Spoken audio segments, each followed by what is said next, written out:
শহরের এক নামকরা বিজনেসম্যান হঠাৎ করে একদিন কোটিপতি থেকে রাস্তায় বসে যায়। তার কেয়ারলেস, বেকার, দায়িত্বজ্ঞানহীন ছেলেকে নিয়ে পেরিয়ে আসতে হয় নিজের বাড়ি থেকে। নিজের প্রতিষ্ঠিত ছেলেরাও এই পরিস্থিতিতে তার পাশে দাঁড়ায় না। শেষ পর্যন্ত সেই দায়িত্বজ্ঞানহীন ছেলেটাই নিজের মাস্টার প্ল্যান কাজে লাগিয়ে কিভাবে তার বাবার সবকিছুই আবার ফিরিয়ে দেয়, সেটাই দেখানো হয়েছে আমাদের আজকের গল্পে। বলছিলাম 2017 সালে মুক্তি পাওয়া জমস গসপেলস মুভির কথা। গল্পের শুরুতেই আমরা সেলফ মেড বিজনেসম্যান ভিনসেন্টকে দেখতে পাই, যে কিনা ত্রিশূলের অনেক বড় ভিনসেন্ট গ্রুপ অফ কোম্পানির ওনার। জমন তার ছোট ছেলে, আর এই হচ্ছে জমনের ভাই এলফোন্স আর জোসি। এলফোন্স পেশায় একজন ডাক্তার। সে নিজের শ্বশুরের নার্সিংহোমে জব করে, তার ওয়াইফও সেখানেই জব করে। পাশাপাশি তারা রিয়েল এস্টেটেরও বিজনেস করে। অন্যদিকে জোসি ভিনসেন্ট কোম্পানির বিজনেসগুলো দেখাশোনা করে। বর্তমানে তারা সবাই ভিনসেন্টের মেয়ের বিয়ে নিয়ে ব্যস্ত। এদিকে বরবউকে চার্চে নিয়ে যাওয়ার দায়িত্বটা ভিনসেন্টের আঙ্কেলকেই দেওয়া হয়েছে। সেই আঙ্কেলের ওয়াইফ একজন মেয়র, আর সে তার ওয়াইফের অফিসের পিয়ন। তাছাড়া এই কাজের পাশাপাশি যমুনের আঙ্কেল ঘুষ নিয়ে বিভিন্ন রকমের ইল্লিগাল কাজও করে থাকে। তো ভিনসেন্ট যখন তাকে কল করে, তখন সে বলে বরবউকে নিয়ে আসার কাজটা তো আর আমার নয়, ওটা তো যমুনের কাজ ছিল। তখন যমুনের বড় ভাবি যমুনকে কল করে। এদিকে যমুন একটা মার্কেটে এসেছে কিছু জিনিসপত্র কিনতে। সে রাস্তা দিয়ে যাওয়ার সময় বারবার আশেপাশের মেয়েদের দিকে তাকাচ্ছিল। তার ভাবি তাকে এইভাবে সময় নষ্ট না করে তাড়াতাড়ি জিনিসপত্রগুলো কিনে নিয়ে বাড়িতে চলে আসতে বলে। এদিকে যমুন এটিএম থেকে টাকা তুলতে গেলে তার সাথে তার বন্ধু মোস্তাকের দেখা হয়। মোস্তাক বলে, তুই তোর গাড়ি এখানে রেখে দে, আর আমার সাথে চল, আমার বিএমডাব্লিউতে করে তোকে একটা সুন্দর জায়গায় নিয়ে যাব। তারপর তারা মোস্তাকের গাড়িতে করে একটা বারে যায়। যমুন তাকে বলে, তুই তো শহর ছেড়ে পালিয়েছিলিস, এরকম বিএমডাব্লিউ টাকা পয়সা কোত্থেকে পেলি? মোস্তাক তখন বলে, আমার এক বন্ধু আমাকে কিছু টাকা দিয়েছিল, সেই টাকা নিয়ে আমি ত্রিপুরে চলে যাই। এরপর একটা গার্মেন্টস ফ্যাক্টরিতে ইনভেস্ট করি। তারপর আস্তে আস্তে আমার সেই ইনভেস্ট ডাবল হয়ে যেতে শুরু করে, আর আমি হয়ে যাই কোটিপতি। খুবই সিম্পল ব্যাপার, তুই চাইলে তোকেও আমি কোটিপতি বানিয়ে দিতে পারি। এদিকে বন্ধুর সাথে গল্প করতে করতে যমুনের তার বোনের বিয়েতে পৌঁছাতে লেট হয়ে যাচ্ছিল। তাই সে তাড়াতাড়ি বেরিয়ে পড়ে। রাস্তায় পুলিশ তাদেরকে থামায় আর ড্রিঙ্ক অ্যান্ড ড্রাইভ চেক করে। এরপর তাদের দুজনকেই থানায় নিয়ে যায়। এই সময়ের মধ্যে যমুনের বোনের বিয়ে হয়ে গিয়েছিল। যমুন বাড়িতে এসে তার বোনের হাতে শুকনো একটা মালা দিয়ে বলে, হ্যাপি ম্যারিড লাইফ। তারপর সে তার বোন ও দুলাভাইয়ের সাথে সেলফি নেয়, কেননা বিয়েতে না থাকার কারণে বোন দুলাভাইয়ের সাথে তার কোনো ছবিই নেই। এদিকে বাইরে ভিনসেন্ট তার ছেলের এমন দায়িত্বজ্ঞানহীন কাজের জন্য রাগে দাঁড়িয়েছিল। তাই যমুন ভিনসেন্টকে একটা চুমু দিয়ে লাভ ইউ পাপা বলে পালিয়ে যায়। পরদিন যমুন বারান্দায় যখন গাড়ি পরিষ্কার করছিল, তখন তার ভাই এলফোন্স সেখানে এসে তাকে বলে, তুই এত জ্ঞানহীন কিভাবে হতে পারিস? বোনের বিয়েটাও এভাবে ভুলে গেলি? যমুন বলে, তুমি তো এমবিএ করেছো, কিন্তু এমবিএ করেও বাবা 70 লাখ টাকা উড়িয়ে দিয়েছো। আমি যদি অতগুলো টাকা পেতাম তাহলে একটা ভালো বিজনেস করতাম। সে সময় জোসিও সেখানে চলে আসে আর তার ছোট ভাইকে অ্যাডভাইস দিতে শুরু করে। তখন যমুনের বড় ভাবি তাকে বলে, আজকে বাচ্চাদের নিয়ে ভ্যাকসিন দিতে যাব। যমুন তখন বলে, আজ আমি একটু ব্যস্ত আছি। তার ভাবি তখন বলে, তুমি কি এমন রাজকার্য করতে যাচ্ছ শুনি? এদিকে বাড়ির সিকিউরিটি গার্ডও তখন সেখানে সে তাকে অ্যাডভাইস দিতে শুরু করে। তখন যমুন তার পোষা কুকুরটাকে বলে, তুই কেন চুপ করে আছিস, তুইও কিছু জ্ঞান দে। মজার ব্যাপার হলো কুকুরটাও নিজের মতো করে 2বার ঘেউ ঘেউ করে ওঠে। এরপর যমুন আর তার বড় ভাবি বাচ্চাগুলোকে নার্সিংহোমে নিয়ে যায় ভ্যাকসিন দিতে। এই নার্সিংহোমেই এলফোন্স জব করে। যমুন এখানে তার ছোট ভাবির সাথে দেখা করে বাইরে বের হচ্ছিল। ঠিক সেই সময়ে এলফোন্সের শ্বশুর কিছু লোককে বলছিল, ভিনসেন্টের পরিবারের সবাই মোটামুটি কোনো না কোনো বিজনেসের সাথে জড়িত, কিন্তু এই যে যমুন, এর দ্বারা কিচ্ছু হবে না। এই অপমানটা যমুন নিতে না পেরে সেখান থেকে চলে যায়। এইরকমভাবে সবার অ্যাডভাইস, জ্ঞান, অপমান শুনতে শুনতে তার জীবন কেটে যাচ্ছিল। অন্যদিকে দেখা যায় ভিনসেন্ট তার এক বন্ধুর সাথে গাড়িতে করে কোথাও একটা যাচ্ছে। ভিনসেন্ট তার বন্ধুকে বলে, আমি একটা প্লট কেনার জন্য টাকা অ্যাডভান্স করে রেখেছি, ওখানে একটা অ্যাপার্টমেন্ট বানাবো, আর সেটা হবে আমার স্বপ্নের প্রজেক্ট। রাস্তায় হঠাৎ যমুনের আঙ্কেল তাদের গাড়ি আটকে বলে, সেই প্লট ওনার মারা গেছে আর তার ছেলে এখন সেটা সেল করতে চাচ্ছে না। ভিনসেন্ট ওই প্লট ওনারের বাড়িতে যায় আর তাদেরকে সান্ত্বনা দেয়। প্লট ওনারের ছেলেকে সে বলে, তোমার বাবাকে আমি অ্যাডভান্স করেছিলাম। ছেলেটা তখন বলে, অ্যাডভান্স আমি ফিরিয়ে দেব, কিন্তু প্লটটা কোনোদিনও বেচবো না। ভিনসেন্ট এই সময় হতাশ হয়ে সেখান থেকে বের হয়ে আসে। একটু পরেই প্লট ওনারের ছেলেটা বের হয়ে বলে, স্যার, বাবা তো 10 একর জমি বেচতে চেয়েছিল, কিন্তু আমি আসলে পুরো 25 একর জমি বেচতে চাই। যদি আপনি পুরাটা জমি কিনতে রাজি থাকেন তাহলে আমি জমিটা সেল করব। ভিনসেন্ট আনন্দের সাথে জমিটা কিনে নেয়। একদিন যমুন আর তার বাবা বাইরে জগিংয়ে গেলে যমুন বলে, বাবা, তোমাকে কিন্তু খুব হ্যান্ডসাম লাগছে আজকে। তার বাবা বুঝতে পারে যমুন তাকে তেল মারছে। সে বলে, আরে বল বল, কেন তো তেল মারছিস, নিশ্চয়ই কোনো কাহিনী আছে। তখন যমুন তার বাবার কাছে একটা বাইক আবদার করে। তার বাবা বলে, গাড়ি তো আছেই, বাইকের কি দরকার। যমুন বলে, আমার একটা বাইক চাই। পরদিন সে তার বাবাকে আবার পটানোর জন্য বাবার পছন্দের একটা শার্ট এনে দেয়। অবশেষে ভিনসেন্ট গলে যায়, কিন্তু ভিনসেন্ট তাকে শর্ত দেয় কখনো যেন হেলমেট ছাড়া সে গাড়ি না চালায়। তারপর তাকে বলে, ঠিক আছে, তুমি পছন্দ মতো একটা বাইক কিনে নাও, শুধু বিলটা আমার অফিসে পৌঁছে দিও। এটা শুনে যমুন আনন্দে আত্মহারা হয়ে যায়। কিন্তু তারপর যখন ভিনসেন্টের কাছে বাইকের বিল আসে তখন সে মারাত্মকভাবে চমকে যায়, কেননা বাইকের দাম 18 লক্ষ টাকা।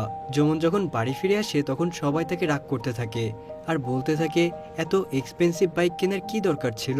যমুন বলে, আমি আমার বাবার স্ট্যাটাস ধরে রাখতেই এই বাইকটা কিনেছি। ভিনসেন্ট রাগ করে তাকে বলে, কাল থেকে তাহলে আমার ট্রান্সপোর্টের বিজনেসটা তুমিই সামলাবে, তাহলে তুমি টাকা পয়সার ভ্যালুটা বুঝতে পারবে। পরের দিনই যমুন তাদের ট্রান্সপোর্ট অফিসে যায় আর সেখানকার অ্যাকাউন্টসগুলো চেক করে। তারপরে সে সেখান থেকে বের হয়ে একটা বাসে উঠে মেয়েদের সাথে ফ্লার্ট করতে শুরু করে। শুধু তাই নয়, ড্রাইভারকে সাইডে বসতে বলে সে কিছুক্ষণ বাসও চালায়, কিন্তু তখনই পুলিশ তাকে ধরে ফেলে, কেননা তার কাছে বাস চালানোর লাইসেন্স ছিল না। তার আঙ্কেল তাকে থানা থেকে ছাড়িয়ে নিয়ে আসে। তার আঙ্কেল বাড়ি এসে বলে, আজ যদি আমি না থাকতাম তাহলে আমাদের ট্রান্সপোর্টের লাইসেন্সটা ক্যান্সেল করে দিত আপনার এই সুপুত্র। ভিনসেন্ট খুব বেশি চিল্লাপাল্লা না করে যমুনকে বলে, তুমি বেশ কিছুদিন ধরে চার্চে যাচ্ছ না, কাল থেকে প্রত্যেক সপ্তাহে তুমি চার্চে যাবে আর একজন ভদ্র মানুষ হবার চেষ্টা করবে, নয়তো আমার সাথে আর কথা বলতে আসবে না। এরপর যমুন তার বাবার কথা মতো চার্চে যায়। ওখানে প্রে করার সময় সবাই যখন চুপচাপ ছিল তখন সে দুষ্টুমি করে আমিন বলে চিৎকার করে ওঠে। চার্চ থেকে বের হয়ে সে ক্যাথরিন নামের একটা মেয়েকে দেখতে পায় আর ওকে প্রথমবার দেখে যমুনের ভালো লেগে যায়। এরপর থেকে প্রতিদিন শুধুমাত্র ক্যাথরিনকে দেখার জন্য সে চার্চে যাওয়া শুরু করে। বিষয়টা যখন তার বড় ভাবি জানতে পারে তখন সে তাকে এই বিষয়ে হেল্প করে। সে বলে, তোমার ঘুম কেড়ে নেওয়া মেয়েটার নাম ক্যাথরিন আর সে আমাদের মতোই একটা ধনী পরিবারে বিলং করে। এদিকে যমুনের বড় ভাবি আর আঙ্কেল মিলে একটা প্ল্যান করে ক্যাথরিন মাঝে মাঝে পার্লারে যায়। এই ইনফরমেশনটা নিয়ে বড় ভাবি পার্লারে গিয়ে ক্যাথরিনের সাথে ক্যাজুয়ালি কথা বলার চেষ্টা করে, এমনকি দুইজনের মধ্যে বন্ধুত্বও হয়ে যায়। তারপর যখন তারা পার্লার থেকে বের হয় তখন প্ল্যান অনুযায়ী ক্যাথরিনের গাড়ির সামনে অন্য একটা গাড়ি রেখে ব্লক করা ছিল, সেজন্য বড় ভাবি তাকে নিজেদের গাড়িতে ড্রপ করে দিতে চায়। তখন তাদের গাড়িটা চালাচ্ছিল যমুন। এরপর পরবর্তী প্ল্যান অনুযায়ী তার বড় ভাবি একটা শপিং মলের সামনে নেমে যায় আর এই সময় যমুন ক্যাথরিনের সাথে কথা বলার সুযোগ পেয়ে যায়। ক্যাথরিনকে তার বাড়িতে ড্রপ করে দিয়ে সে চলে যায়। পরদিন ভিনসেন্ট যমুনকে নিয়ে তাদের মেন্স টেক্সটাইলে নিয়ে যায় আর বলে, আজকে থেকে তুমি এই সেক্টরটা দেখাশোনা করবে। তারপর যমুন টেনিস খেলতে যায়, কারণ ক্যাথরিন সেখানেই যায় আর এভাবেই তারা আস্তে আস্তে ক্লোজ হতে থাকে। কিছুদিন পর ভিনসেন্ট নিজেদের টেক্সটাইল শপে যায়। সেখানে গিয়ে দেখে সেখানকার ম্যানেজার ওনারের চেয়ারে বসে আছে। সে বলে, যমুন 40 লাখ টাকায় এই স্টোরটা বিক্রি করে দিয়েছে। ভিনসেন্ট অবাক হয়ে যায়, কেননা ম্যানেজার নিজেও জানতো এই স্টোরটার ভ্যালু কম করে হলেও 70 লাখ টাকা। তা সত্ত্বেও সেই স্টোরটাকে কম টাকায় কিনে ভিনসেন্টকে ধোঁকা দিয়েছে। ভিনসেন্ট অনেক কষ্ট পায় আর সেখান থেকে চলে আসে। তারপর সে তার কনস্ট্রাকশন সাইটে যায়। সেখানে গিয়ে দেখে কোর্টের অর্ডারে কাজ আটকে আছে, কারণ বিল্ডারের কাছে কোনো ক্লিয়ারেন্স সার্টিফিকেট ছিল না। এইভাবে একই দিনে ভিনসেন্ট দ্বিতীয়বারের মতো ধাক্কা খায়। সে তার বন্ধুকে বলে, এটা আমার স্বপ্নের প্রজেক্ট ছিল, এটা কমপ্লিট করার জন্য আমি একজনের কাছ থেকে লোন নিয়েছিলাম। আমি ওই সময় এতটাই কনফিডেন্স ছিলাম যে টাকা লোন নেওয়ার জন্য আমি আমার প্রপার্টি বিজনেস সব তার নামেই করে দিয়েছি। এই কথা শুনে তার বন্ধু অনেক রেগে যায়। সে বলে, এরকম পাগলামি কেউ করে? এরপর অ্যাপার্টমেন্ট যারা যারা কিনেছিল তারা পরদিনই ভিনসেন্টের অফিসে এসে হামলা করে আর উল্টাপাল্টা কথা বলতে শুরু করে। পুলিশ ভিনসেন্টকে অ্যারেস্ট করতে চলে আসে। তখন ভিনসেন্টের বন্ধু বলে, আসলে প্লটটা আমার নামে কেনা হয়েছিল, সুতরাং আপনারা আমাকে অ্যারেস্ট করতে পারেন। আর এইভাবেই তার বন্ধু ভিনসেন্টকে বাঁচায়। ভিনসেন্ট গ্রুপ অফ কোম্পানি সিজ করা হয়। এদিকে যার কাছ থেকে লোন নিয়েছিল সে এসে বলে, 1 সপ্তাহের মধ্যে আপনাদের এই বাড়িটা খালি করতে হবে। এসব নিয়ে তাদের পরিবারের মধ্যেও ঝামেলা সৃষ্টি হয়। ভিনসেন্টের 2 ছেলের কাছে আলাদা বিজনেস এবং বাড়ি রয়েছে, তাই ভিনসেন্ট বলে, তোমরা তোমাদের বাড়িতে যাও, আমি আর যমুন কোনোভাবে ম্যানেজ করে নেব। এরপর যমুন আসে আর বলে, আমরা আবার টাকা পয়সা ইনকাম করব, তুমি আমার সাথে ত্রিপুর চলো।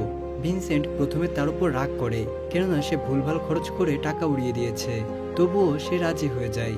যমুন তার বাবাকে নিয়ে মোস্তাকের সাথে দেখা করে।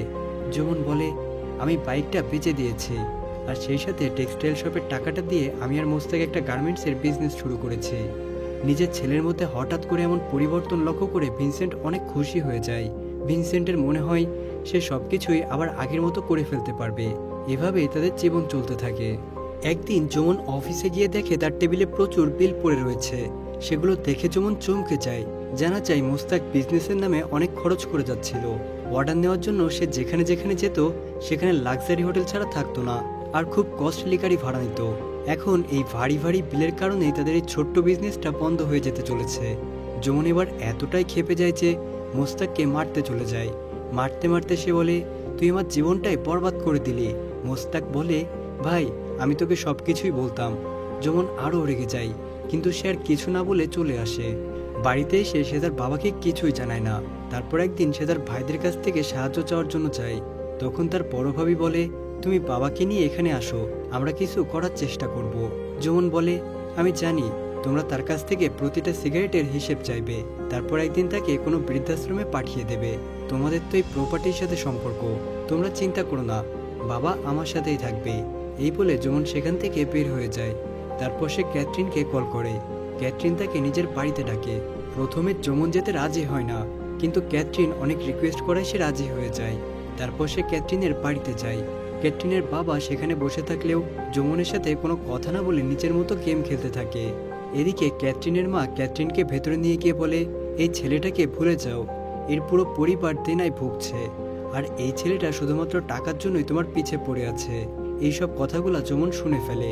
সে তখন উপরে গিয়ে বলে, হ্যাঁ আপনি একদমই ঠিক কথাই বলেছেন। তারপরে সে ক্যাথরিনকে আলাদা করে ডেকে বলে, এটাই সত্যি, আর এখন আমাদের ব্রেকআপ করে ফেলা দরকার। এটা বলে সে ওখান থেকে বের হয়ে যায়। যমন এরপর অনেকগুলো জায়গায় ইন্টারভিউ দেয়। একদিন তার এক বন্ধু তার এক কোম্পানিতে মার্কেটিং অফিসারের জব দেয়। যমন একদিন মোস্তাককে রাস্তায় দেখতে পায়। কথা না বলে সে তাকে ইগনোর করে চলে যেতে থাকে। কিন্তু মোস্তাকে সে বলে, এইবার আমি সত্যি একটা দারুণ বিজনেস প্রপোজাল নিয়ে এসেছি। আমরা হ্যান্ডিক্রাফটের কাপড় কিনে ভালো টাকায় বেচতে পারবো। অনেক চেষ্টার পর যমন ফাইনালি মোস্তাককে আর একবার বিশ্বাস করে। অন্যদিকে ভিনসেন্টের পেরুমাল নামের এক লোকের সাথে দেখা হয়। তাদের মধ্যে বেশ ভালো একটা বন্ধুত্ব হয়ে যায়। ভিনসেন্ট তার নতুন বন্ধুকে যমনের অফিসে নিয়ে যায়। যেখানে পৌঁছে তারা জানতে পারে এখন আর এই কোম্পানিটা যমনের নেই। ভিনসেন্ট আবারও একটা ধাক্কা খায় আর খুব কষ্ট পায়, কারণ সেভাবে যমন আবারও তার কাছ থেকে সব লুকিয়েছে। বাড়ি ফিরে সে একের পর এক সিগারেট খেতে থাকে। এদিকে যমন বাড়ি এলে ভিনসেন্ট তাকে জিজ্ঞাসা করে, ব্যবসা কেমন চলছে? যমন মিথ্যা বলে। সে বলে, দারুণ চলছে। তখন তার বাবা তাকে একটা চড় মেরে বলে, আমাকে মিথ্যা বলিস কেন? যমন বলে, তুমি অনেকদিন ধরেই অনেক কিছু নিয়ে টেনশনে আছো। আমি আসলে তোমার আর কোনো টেনশন বাড়াতে চাইছিলাম না। মোস্তাকের গাফিলতির কারণেই ওই কোম্পানিটা আমার ছেড়ে দেওয়া লেগেছে। তারপর ভিনসেন্ট বলে, সবার প্রথমে আমাদের এই ফ্ল্যাটটা ছেড়ে দিতে হবে, তারপর আমরা একটা ছোট ঘর ভাড়া নিয়ে থাকবো। তুমি চিন্তা করো না, আমি যখন আমার ছোট্ট দোকানটা চালু করেছিলাম তখন আমার কাছে একটা ভালো কোনো জামা কাপড় ছিল না। সম্পূর্ণ নিজের চেষ্টায় আমি ওই ভিনসেন্ট গ্রুপ অফ কোম্পানিকে দাঁড় করিয়েছিলাম। তুমি আর আমি একদম রাউন্ড লেভেল থেকে শুরু করব। দেখো, আমরা একদিন না একদিন আকাশ ছোঁবই। ভিনসেন্টের এই কথাগুলো যমনের আত্মবিশ্বাসকে আরও বাড়িয়ে দেয়। এরপর তারা একটা ছোট্ট বাড়িতে শিফট করে।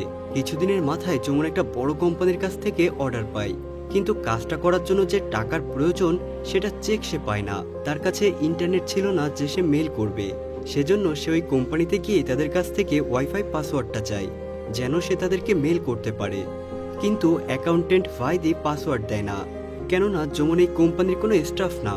এই সময়ে যমন এই কোম্পানির ম্যানেজারকে দেখতে পায়। সে দেখতে অনেকটা জোকারের মতো, তাই যমন তাকে পটিয়ে তার কাছ থেকে পাসওয়ার্ডটা নিয়ে নেয় আর সঙ্গে মেল করে দেয়।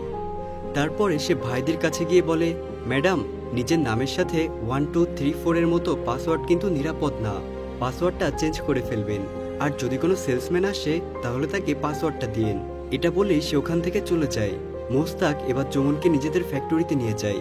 মোস্তাক কয়েকজনের প্রোফাইল দেখিয়ে বলে, আমরা এদেরকে দিয়ে কাজগুলো করব। কিছুদিন পর যমন আবার ভাইদের কোম্পানিতে গিয়ে নতুন অর্ডার চাই। ভাইদি বলে, কোম্পানি আপনাদেরকে অর্ডার দিতে চায় না, আপনি আসতে পারেন। তখন যমন বলে, অর্ডার লাগবে না, কিন্তু তুমি কি একটু হাসতে পারো না? তার কথা শুনে ভাইদি হেসে ফেলে। পরদিন যমন কিছু কাপড় নিয়ে অন্য শহরে ডেলিভারি করতে যাচ্ছিল। এই ভাইদিও সেখানে আসে, আর দুইজন একই বাসে ট্রাভেল করে। কথা বলতে বলতে যমন কখন যে ঘুমিয়ে পড়েছিল সে তার নিজেও জানে না। তার যখন ঘুম ভাঙে তখন সে দেখে বাসে কেউই নেই। সে দেখতে পায় বাসের ড্রাইভার বাস থামিয়ে মদ খাচ্ছে। সবাই মোটামুটি ড্রাইভারের উপর চিল্লাচ্ছিল। তখন যমন ড্রাইভারের কাছ থেকে চাবিটা নেয় আর বাসটা ড্রাইভ করতে শুরু করে, আর প্রত্যেককে একদম সেফলি অন্য শহরে নিয়ে গিয়ে পৌঁছে দেয়। তার এমন কর্মকাণ্ডে ভাইদি অনেকটা ইমপ্রেস হয়ে যায়। এরপর দেখা যায় যমন আরও কিছু কাপড় নিয়ে বাসের জন্য ওয়েট করছে। সেই সময়ে পেটুলাল নামের ওই লোকটা তার পাশ দিয়ে যাচ্ছিল। সে যমনকে বলে, বাস আবার কালকে সকালে আসবে, তুমি চাইলে আমার বাড়ির উঠানে আজকের রাতটা থেকে যেতে পারো। এটা বলেই সে যমনকে তার নিজের সাথে বাড়িতে নিয়ে যায় আর নিজের মেয়ের সাথে পরিচয় করিয়ে দেয়। আর তার মেয়ে ছিল ভাইদি। রাতের দিকে ভাইদি যমনকে একটা চাদর এনে দেয়। তারপর তারা দুইজন বেশ কিছুক্ষণ গল্প করে। দুজনের মধ্যে ভালো একটা বন্ধুত্ব হয়ে যায়। এরপর থেকে ভাইদিও যমনকে তার ব্যবসায় সাহায্য শুরু করে। যমন একদিন ভাইদিকে শেয়ারের কিছু টাকা দেয়। প্রথমে ভাইদি সেটা নিতে চাচ্ছিল না, পরে সে ওটা নিয়ে নেয় আর বলে, আমার টাকাটা আসলে দরকার ছিল, কিন্তু তোমার কাছ থেকে টাকা নিতে কেন জানি আমার খুব একটা খারাপ লাগছে না। এভাবেই সে খুব সুন্দরভাবে গুছিয়ে তার মনের কথা যমনকে বলে দেয়। এদিকে ভিনসেন্ট মাঝে মাঝে যমনকে 555 সিগারেট নিয়ে এসে দিতে বলতো, কিন্তু যমন প্রতিবারই এড়িয়ে যেত। একদিন সে তার বাবাকে একটা বড় সিগারেটের প্যাকেট এনে দেয় আর বলে, আমি চাই তুমি এভাবে আমার সাথে আরো অনেক বছর থাকো, সেজন্যই আমি এতদিন তোমাকে সিগারেট খেতে বারণ করেছিলাম, কিন্তু তুমি এত জেদ করো যে আমি আজকে নিয়ে আসতে বাধ্য হয়েছি। এই কথাগুলো শুনে ভিনসেন্ট ইমোশনাল হয়ে যায়।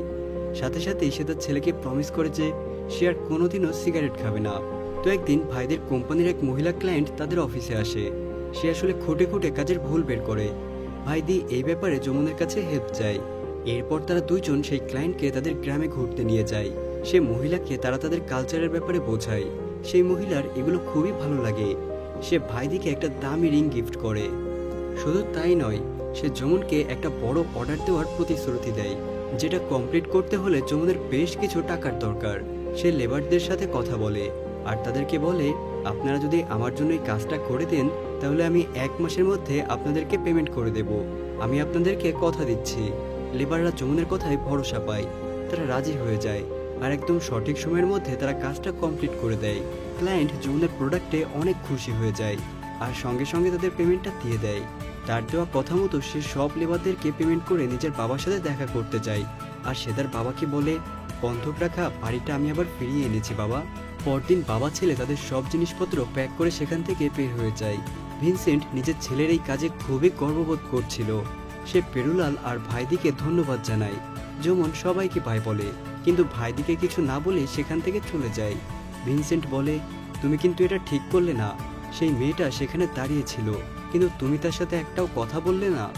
যমন বলে, আমাদের কাজ হয়ে গেছে, আমরা চলে এসেছি, এতে এত ইমোশনাল হওয়ার কি আছে। ভিনসেন্টের খুব খারাপ লাগে এটা ভেবে যে হাতে টাকা পেতে যমন এতটা বদলে গেল। তো বাড়িতে পৌঁছেই ভিনসেন্ট তার পরিবারের সবাইকে ডেকে দাওয়াত দিয়ে খাওয়ায়। পরদিন বাবা ছেলে মর্নিং ওয়াক করতে বের হয়। ভিনসেন্ট বলে, আমরা তো রোজই এই রাস্তা দিয়ে যাই, আজ হঠাৎ করে অন্য রাস্তায় কেন? যমন বলে, আরে চলোই না, আজ একটু অন্য রাস্তা দিয়েই যাওয়া যাক। ভিনসেন্ট তার কথাগুলো সিরিয়াসলি নেয় না।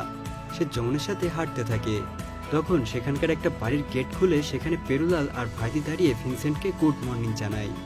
ভিনসেন্ট প্রথমে গুড মর্নিং বলে ঠিকই, কিন্তু পরে সে রিয়েলাইজ করে এরা দুইজন এখানে কিভাবে এলো। পেরুলাল বলে, স্যার, এটা আপনার ছেলেরই প্ল্যান ছিল, ওর জন্যই আমরা এখানে আসতে পেরেছি। ভিনসেন্ট তখন আনন্দের সাথে যমনকে বলে, তুই বেটা শোধরাবি না কখনোই।